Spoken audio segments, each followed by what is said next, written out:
All right, good afternoon, everybody, and welcome to our event. Thank you so much for joining us today. If you're watching a recording of this from the Bucks County Women's Advocacy Coalition website, thank you for taking the time to visit the site and actually check out what we're doing. I'm thrilled to welcome you to Keeping It Brief. This is organized by the Women's Advocacy Coalition, and it's just a quick 45-minute time in the middle of the week to just update you on a current issue that we're following or some of the work of our amazing partners. I'm your host today, Ifia Duba, and I'm Executive Director at Bucks County Women's Advocacy Coalition. A quick note about the technology. When you joined, your microphone was muted and your camera was automatically turned off. So you can see and hear us. We are not looking at you and we are not listening to you. So relax, grab a snack, be your most comfortable self, and but pay attention. Feel free to type questions into the chat box and we'll do our best to check that, make sure we get your questions answered. And if there's something that we can't answer today, we'll follow up after. The Bucks County Women's Advocacy Coalition is a nonpartisan coalition of individuals and organizations that are doing work around individuals, families, and the community, and really seeking a community where we're fully achieving our best selves.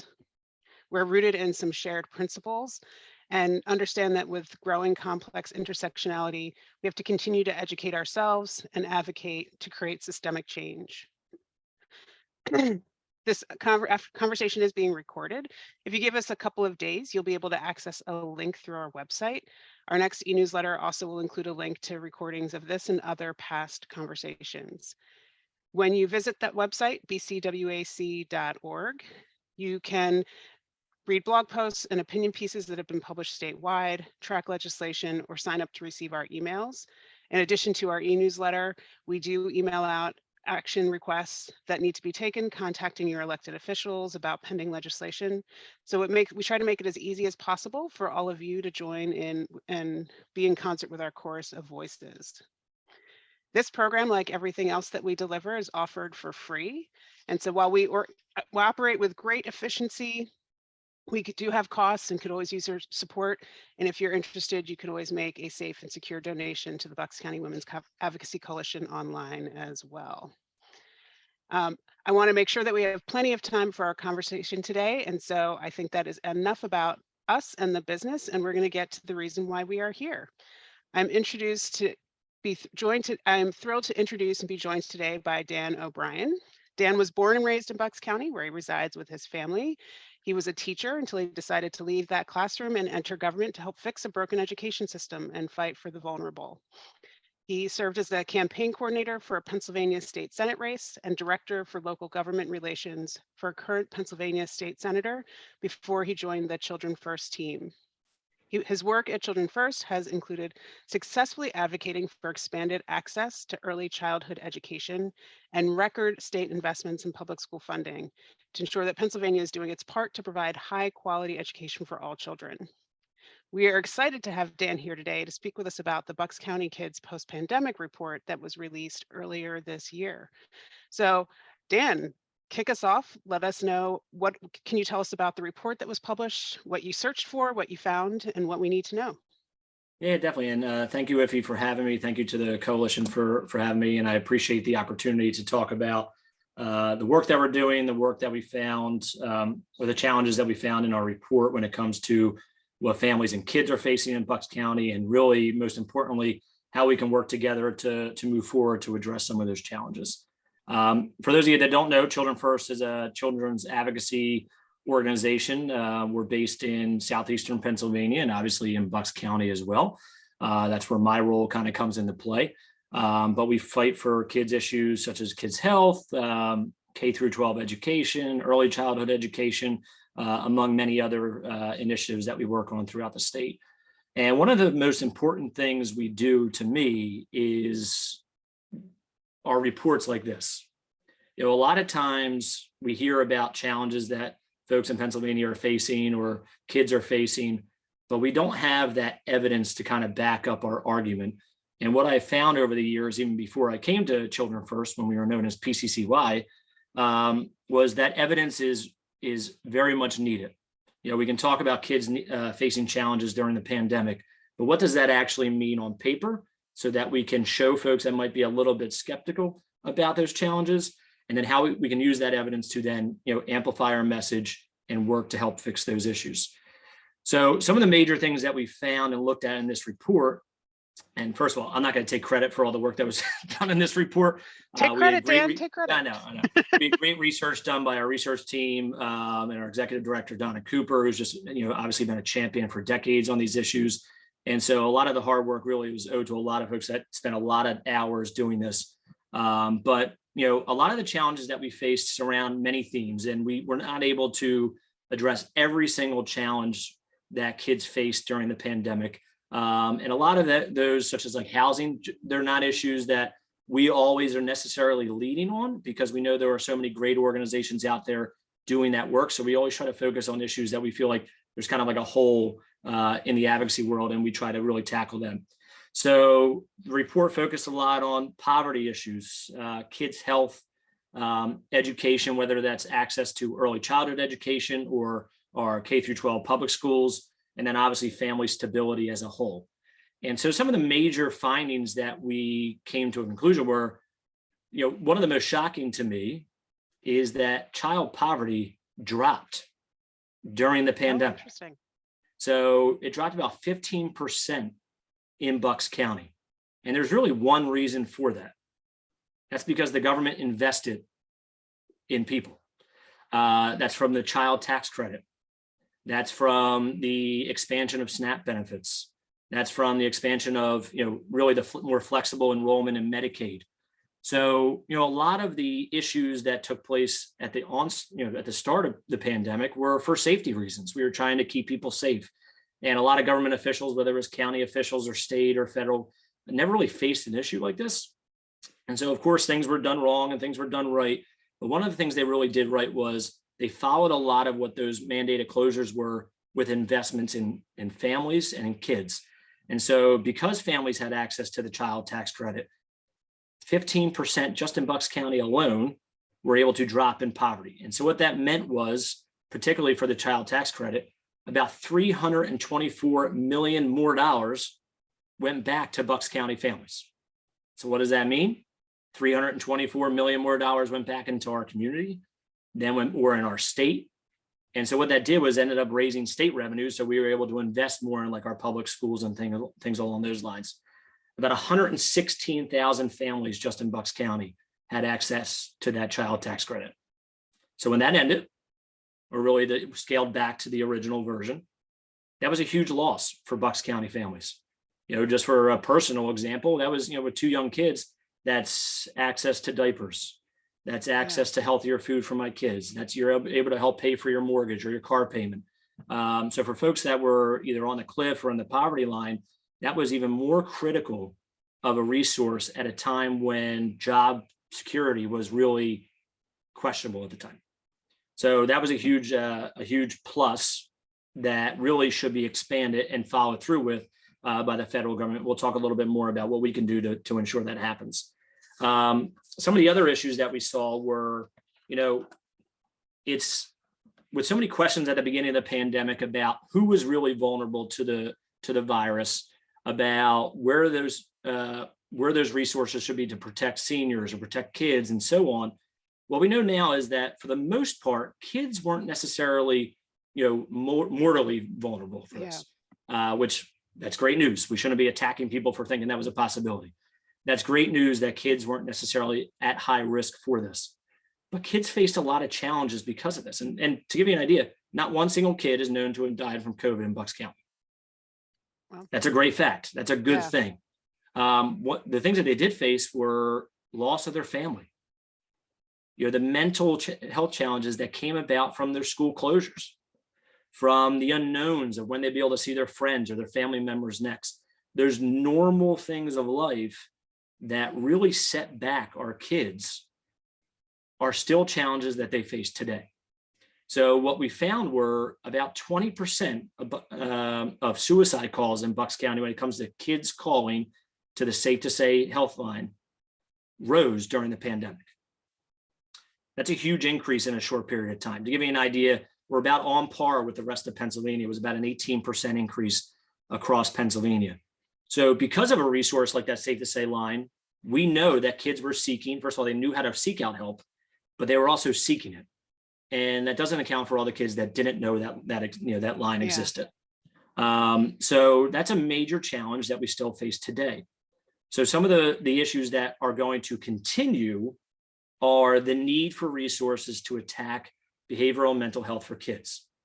And we are seeing that at levels from infants and toddlers all the way through high school and obviously beyond into the adult world. So when adults are facing challenges with their mental health, their kids obviously saw that too. When we're talking about for about a year after the initial beginning of the pandemic, there were some kids that still didn't have access to online learning in a K through 12 school setting. Yeah.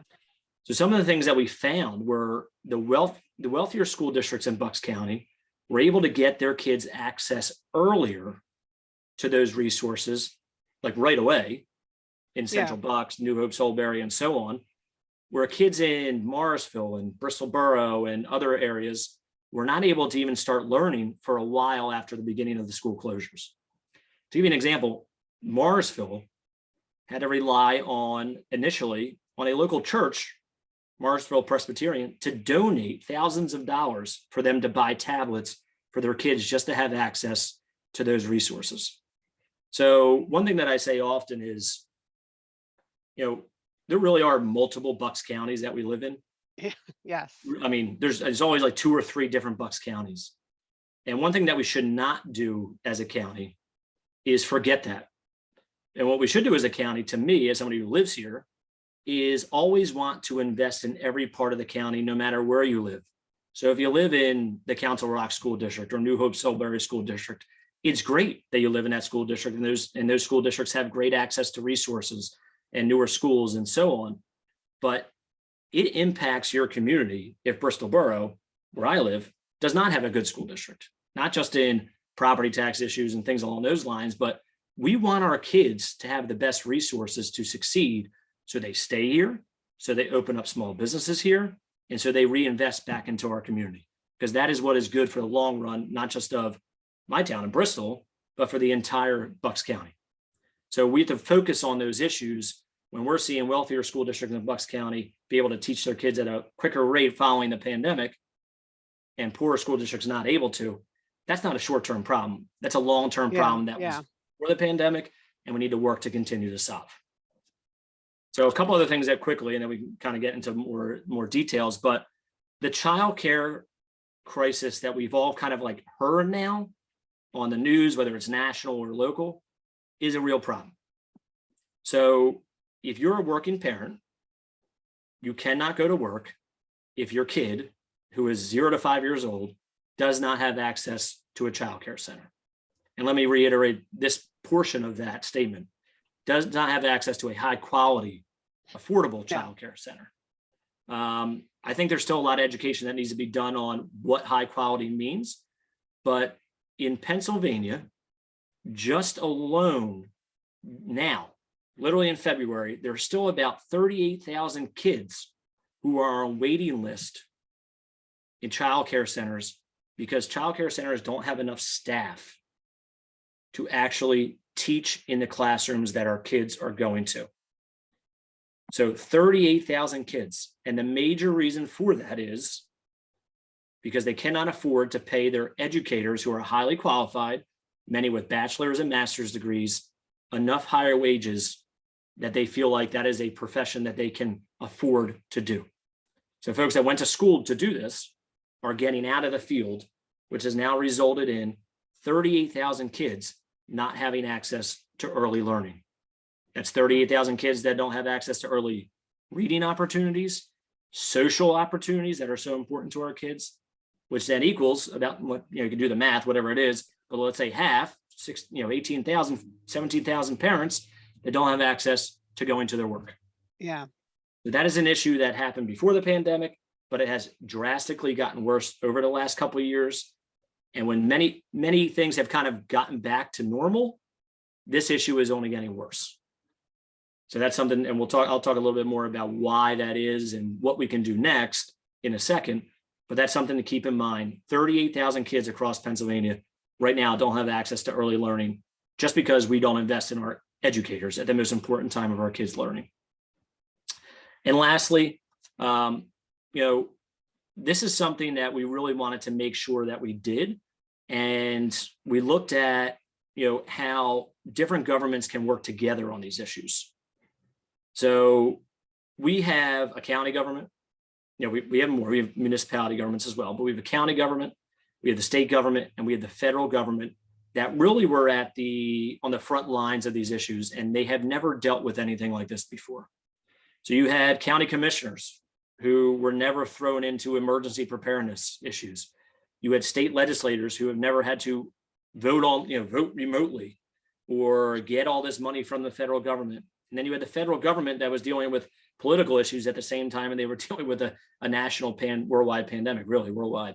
And so what that did was there was a lot of stumbling outside the gates, But one thing that we need to focus on moving forward is that it's going to be up to the county governments, it's going to be up to the state governments, and it's going to be up to the federal governments to work together to solve all these issues that I kind of just talked about.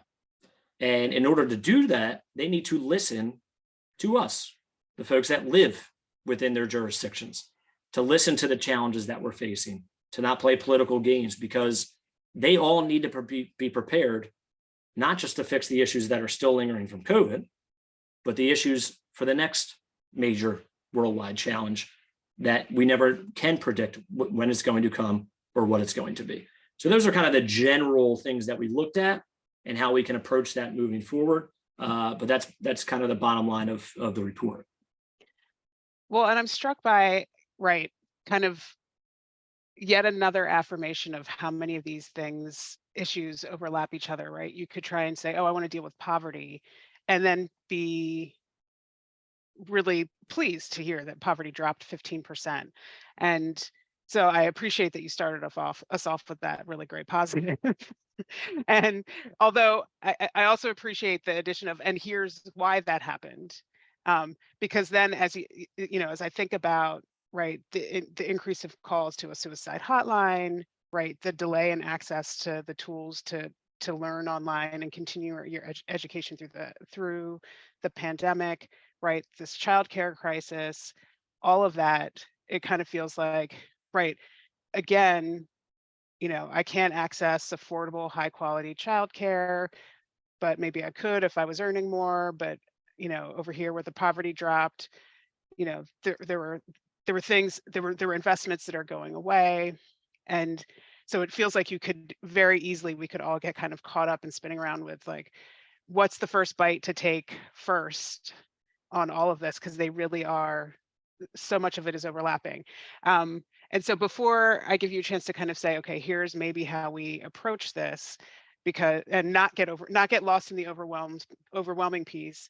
I do also want to call out this piece that you mentioned around really paying attention to the whole of the county and maybe not just the section that we're sitting in, because I do think it can get really easy for folks to be sitting in one area and think, it's great.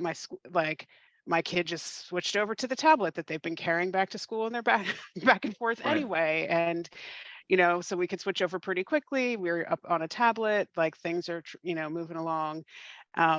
And not remember that a short distance away is a very different situation that is happening with children there. And so I do think, I've tried a lot over the course of the last year or two in particular in the work with the Bucks County Women's Advocacy Coalition to think about what does all that mean in the long term for communities, and really, okay, we want all of our kids getting a high quality education because they're going to start businesses here. You want them to invest in businesses here. You want all those things that help a community thrive.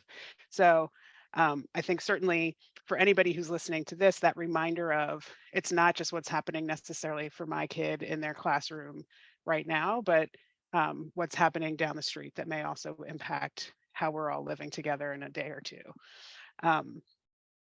But all right, so poverty went down, yay for that. We know that some of those investments are pulling back, going away, changing, what have you. Including today, the SNAP expansion and the flexible enrollment for Medicaid literally ends today. So Right. that's, yeah, So here we are today watching it happen. good timing. Yeah. And and then there's still all these other concerns around, like, right, mental health, education, high quality, again, affordable, high quality education. And then I think really even just not even thinking about early childhood, but really that full K through 12 education. Uh, like, where do we start? And how do we take how do we make this feel like manageable bites that we can take and move through? Yeah, it's a great question. I think I would say, there's two areas, and a lot of the work that we do is advocacy related. One thing that I feel like was very obvious at the beginning of the pandemic and throughout is that our elected officials are not fully educated on the challenges that face the people of Bucks County, Pennsylvania, and across America. They're not educated. And to me, it's, for most of them, I feel like our lawmakers are in it for the right reasons. So I'm not saying that as an attack on them. I feel as though there are a million things that come at them at once in normal times, quote unquote, normal times, let Yeah. alone during in a health emergency. And a lot of times they do have to react to the news of the day. So one of the most important things I feel as though we, as folks that are interested in advocating or are interested in really working to fix these challenges, not just short term but long term, are always focused on educating our lawmakers. And because when we were in June, well, first of all, we were in March, April, May, and June, in that initial few months after the pandemic, it was the end of the school year. It was the Pennsylvania state budget time. The federal government was going through their budget. So there's a lot of these normal times where you should be educating lawmakers, but during a time of a crisis, you don't want your lawmakers to be having to be focused on getting educated. And so we were doing two things at once. We were educating lawmakers on issues that were already facing people before the pandemic, that they were just becoming, news to them during the pandemic. So if we have an understanding with our state lawmakers that housing is an issue now, or food insecurity is an issue now, then when there's another, if there's another health crisis, they're going to be thinking about that from the start, because a lot of folks were not. Whether they were new, whether they were experienced, they were too reactionary in terms of what somebody just talked to them that day, instead of like really having a full understanding of the challenges that working Americans face on an everyday basis. So to me, it's always focused on educating lawmakers and never assume that they know. And again, that's not a shot at them. That is the fact that they get 65 meetings a day from different interest groups. They have large districts that they have to focus on that have a variety of issues. They have their own responsibilities, not with their family, but also with their work in Harrisburg or DC. So always working to educate your lawmakers, and the really good ones want that. They want to have an understanding, and they want to then call on you if there is a crisis, if they don't fully understand something. So I think that was missing at the beginning of the pandemic, that we have to make sure it never happens again. So if you have new lawmakers, educate them on the issues that you're focused on. If you have experienced lawmakers, re-educate them on the issues that you're focused on. That's, to me, always the first step in this process.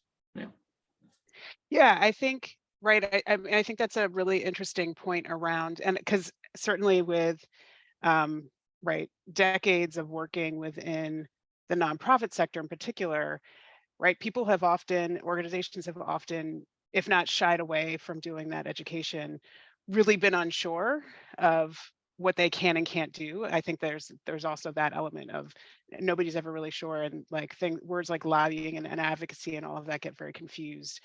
But certainly, I think it's a really nice framing to talk about that challenge of like those issues existed, and then we threw a global health crisis on top of it, and people are moving quickly and they're wanting quick responses, and right, eventually money starts to fly around, and trying to educate through that, a time where there needs to be quick decisions is going to be that much harder. And so kind of keeping that education consistent along the way certainly would make a difference.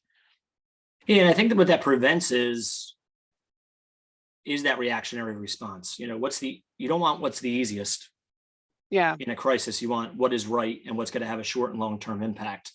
And I think you saw a lot of that with, the big federal government kind of spending bills that were good to invest in families and local communities. Then when it trickled down to states and county governments, they were unsure what to do, Yeah. because they never, it's been a long time. It's been since the Great Recession in which they've gotten that much investment coming down from the federal government. And so what really would have been beneficial was that state and county governments were, more educated on those issues in terms of, instead of the federal government like hurrying up and spending the money to do it, then also making sure that the state and county governments were prepared to spend that money correctly. And a lot did a lot of great things, and they all had great intentions, but it's also what would make the biggest impact short and long term.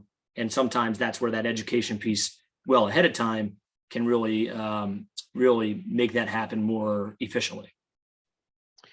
So I assume with a report like this, right, you get the report, you get all the information back and figure and start mapping that, making that roadmap for how you move forward and how you tackle things, right? How we address, right, those investments that are ending today, as you mentioned, even though that report says a 15% drop in the poverty level, but like we know that there's going to be an impact once those investments are gone. So what we're expecting to have happen, later today or tomorrow, and then Right. into the future. Um, Tell me, talk to me a little bit about who are some of the other allies who are working on some of these issues, assuming Dan O'Brien isn't solving all of them by himself. Yes, Um, no way. who are some of the other folks who are working on this? Because it's a lot. It's a lot. Yeah, I mean, you see a lot of great people that are on this call that work on this every day, whether it's state elected offices or they're other advocates in the community. On early childhood education, we have great partners across the state that we through the Start Strong PA and Pre-K for PA campaigns. First Up is another big group, the big organization in the Southeast that works on a lot of early childhood education issues. Bucks County Women's Advocacy Coalition has a lot of great experts on this issue. When it comes locally, I would say, folks in the, Bucksmont Collaborative is a great resource for finding other organizations that do this. The Here For Us campaign, which a lot focuses on Montgomery County, but I know they want to really expand into Bucks. They're just great resources for kind of like on the ground kind of issues facing people. But when you're talking about kids' health issues, like Beat Chip is a great organization. Kim Everett, who runs that organization, is just a great advocate. One thing I will say is missing is, and some of the work that we do at Children First and some of our partners do is really trying to involve the business community in making sure they understand that these issues should be important to them. So when I hear at the beginning of the pandemic and really throughout the next 2 years that people are just lazy and they're not going back to work, that is the most ignorant response to a challenge that I could ever heard in my professional life. People were not just sitting at home to be lazy. Yeah. They were sitting at home because they couldn't go back to work because they didn't have access to a child care facility because they had short staffing issues. They couldn't go back to work because their kids or their parents were sick or vulnerable to the virus. So they had to stay at home to take care of them. They couldn't go back to work because, number one, it wasn't worth their low wage of $10 an hour to risk their lives and their kids' lives to go back to work. So educating not just the lawmakers, but the business community and really trying to bring them into these issues is critical in moving this work forward. Because whether we like it or not, elected leaders, they listen to the business community. And when they hear that from the business community, sometimes it makes a larger impact than hearing from Dan O'Brien, who works at an advocacy organization. Yeah. So I think we have great partners that are doing this work and how they can get involved, but we also need to think creatively about who else we need to become advocates. And we tried to do that. And I'll tell you what, a lot of the business community locally in Bucks County wants to know how to do that. So I think it's on us to kind of grab them and make sure that we are giving them that education and showing them why it can be not only beneficial for them but also their community. So that's somebody who, and then when it comes to like K through 12 advocacy, same thing. Investing in our kids at any time is an investment in our state. It's an investment in our county. Investing in working families is an investment in our state. It's an investment in our county. So to me, these are common sense issues where, when you start, it's almost like that old trickle down economic, argument. When you throw all the money at the top and it doesn't trickle down, but when you invest from the bottom up, quote unquote, it only benefits our county and our state much more so. And when we get the business community on our side with that, the outcome can only be positive. So to me, that's who's missing, whether it's, really access to early learning, having access to childcare so parents can go to work, because nobody wants to sit at home. Nobody wants to sit at home and not work and just get free money. That is a myth. That is one of the most frustrating myths that we hear on, on the talking TV. People want to work. Say it's frustrating. And to me, I also found it really illogical, because I just thought, like, as much as people are maybe hearing the big numbers in terms of an investment coming into Pennsylvania or an investment coming into Bucks County, right? Like, that money wasn't showing up, like, it wasn't being direct deposited into my account. Whatever was right, whatever might be coming to me as an individual who's out of work and suddenly needing some sort of additional support was certainly not enough for me to, like, get rich and retire on. Right. So, like, there were, I think, several ways that I thought, like, I cannot wrap my brain around this suggestion and argument at all. So I would agree with you on that. And it seems to me like in this subject of the business community, right, that there's a really interesting case to be made around, like, kind of the life cycle of, right, that human life cycle in a community, whether it's what's happening from, like, 0 to 5, what's happening in K through 12, and then who's showing up to work, and how can they show up consistently and earn enough to take care of their family and kind of, again, reinvest into a community. And that there's really, right, it kind of is a really beautiful way to talk about, like, this ecosystem that is a community, and why everyone needs to care.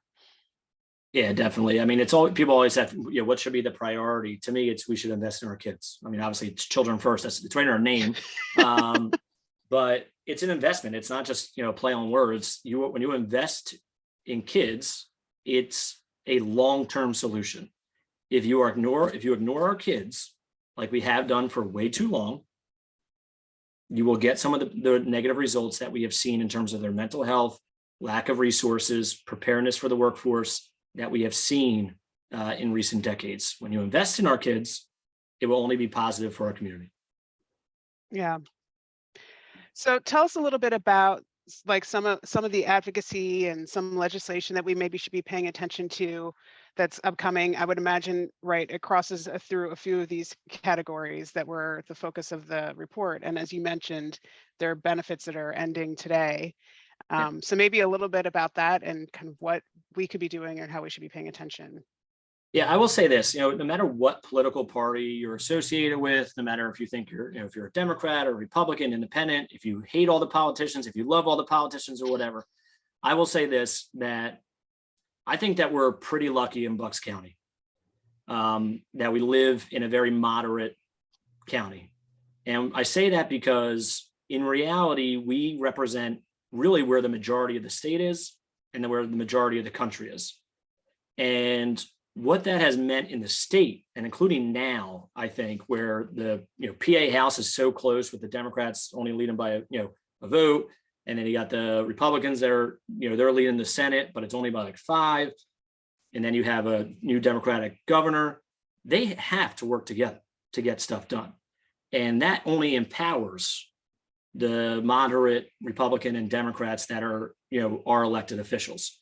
And to me, that's a great thing. And we have, most of the people that represent us in Bucks County understand these issues. They really do. You might have different philosophies about how to solve it, but they do believe that these are challenges that we face. What we need them to do is be leaders on the issues. And a lot of them are stepping up. So that's a good thing. But we need to continue to push them to do so. So again, whether you're a Democrat or Republican, we need to ensure that each of our state senators are using whether they're in the majority or not, are using their bully pulpit to raise awareness for these issues. We need to use have our state representatives, whether they're in their majority or not, lead bills such as like access to paid family leave, raising child tax credits in Pennsylvania, whether they're Congressman Fitzpatrick and leading on some of these issues, but using his, his stance in his small majority in DC to push his caucus to actually put these bills up front to ensure that spending in the federal government is focused on reenacting the child tax credit, is focused on increasing access to childcare. And at the state level, we have a new governor who ran on public schools being one of his top priorities and talked about in his inauguration. Well, we just had a court case decision that happened a couple of weeks ago that showed that the Pennsylvania education funding system is unconstitutional, not insufficient, not ineffective, unconstitutional. And so what that has done is gives the governor his reason to go big on school funding. And on March 7th, which is just less than a week away, next Tuesday, he's going to be proposing his budget for the 2023-2024 fiscal year. We need to ensure now that we're pushing Governor Shapiro and also a lot of his Democratic allies to push him to make sure that he's tackling these issues in school funding now. Because kids in Bristol Borough, kids in Morrisville, kids in Quakertown can't afford to wait 4 years from now when these appeals go through the court system to fix our schools. We need to make sure that we're doing that now. So really educate lawmakers, push the governor to do this now and not wait for the next 4 years, and ensure that our state lawmakers are using their bully pulpit to really amplify the issues that are facing us in Bucks County so we can get this stuff done.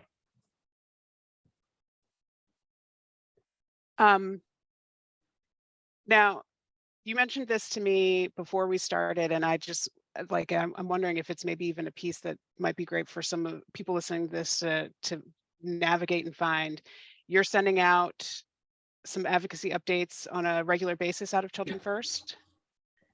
Yeah, so every Tuesday or Wednesday morning-ish, as we did this morning, we kind of have a program where we call it Take Action Tuesday, and depending on what the time of the year or whatnot, we'll usually send out action alerts to do like what I just said, either push Governor Shapiro to make sure he goes big, to encourage lawmakers to. By the way, last year, and this is what we did today.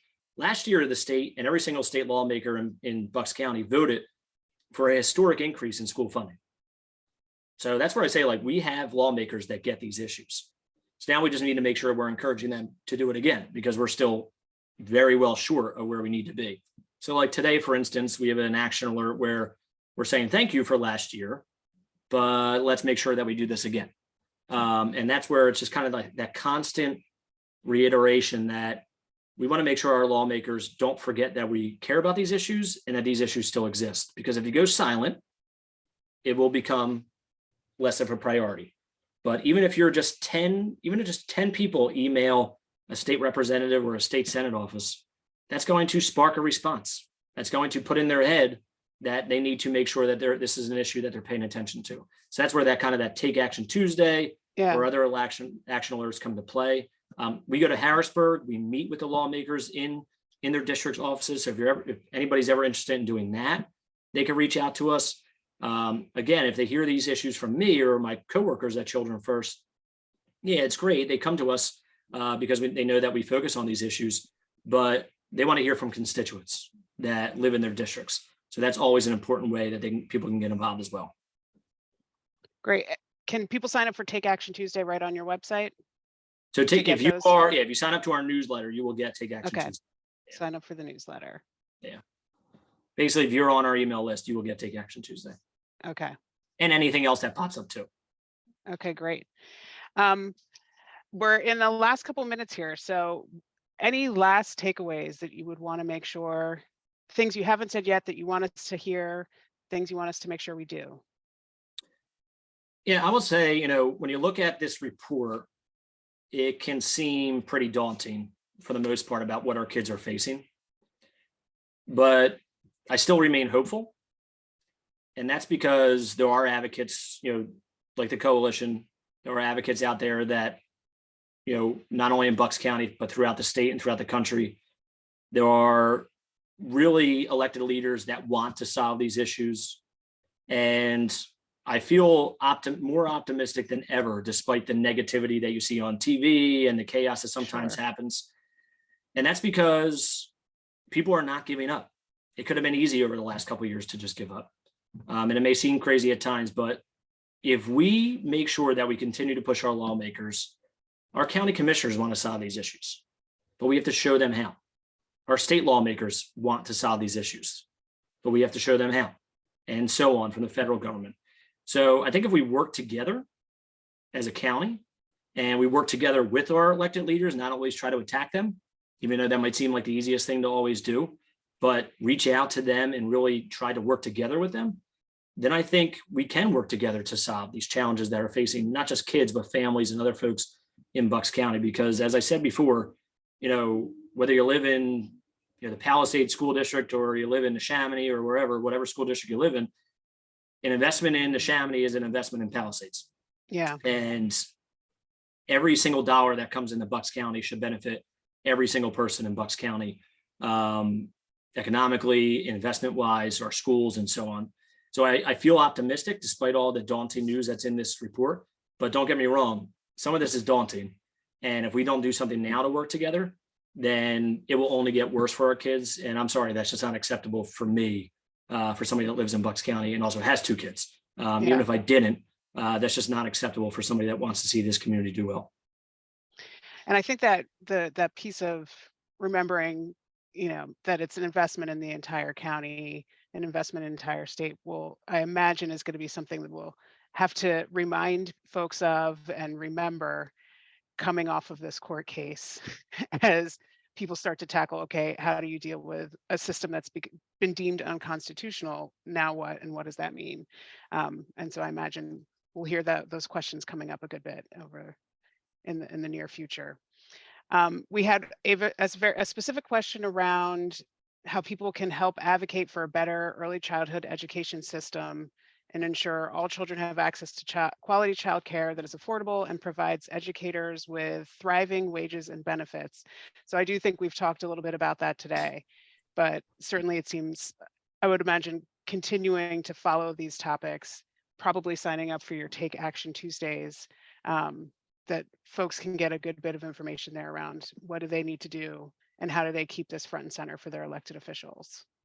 Oh, definitely, yes. And this is an issue that both Democrats and Republicans get, but we haven't gone far enough. This is a perfect example of really pushing Governor Shapiro to really invest in our educators, because they're leaving to go work at Target for $22 an hour with benefits instead of teaching our young kids at the most critical time of their learning lives, and making $12 an hour, even though they have a master's degree. So this is something, if we invest in our educators and we invest in our early childhood education centers, then working parents will have access to these childcare centers, and kids will have the benefits of early learning, not just cognitively, but socially, because then it sets them up for more success. So Take Action Tuesday, coming with us to Harrisburg, writing op-eds, just calling your lawmakers to always say, this is an important issue to you, or easy ways that you can get involved. And if there's any way that anybody wants to get involved in these issues, whether it's early childhood, K-12, kids health, or whatnot, there are a lot of people who are focused on these issues. And whether it's if you have a second a week or an hour a year, these are things that don't feel like it's overwhelming. There are ways that you can still get involved, even if you don't have the time to do so. Awesome. So speaking of time, as we're coming up on time, I want to just take a few minutes to offer gratitude to the Board of Directors for the Bucks County Women's Advocacy Coalition, to our issue specialists and volunteers who are taking time to follow issues like this, and to all of our organization partners, including Children First.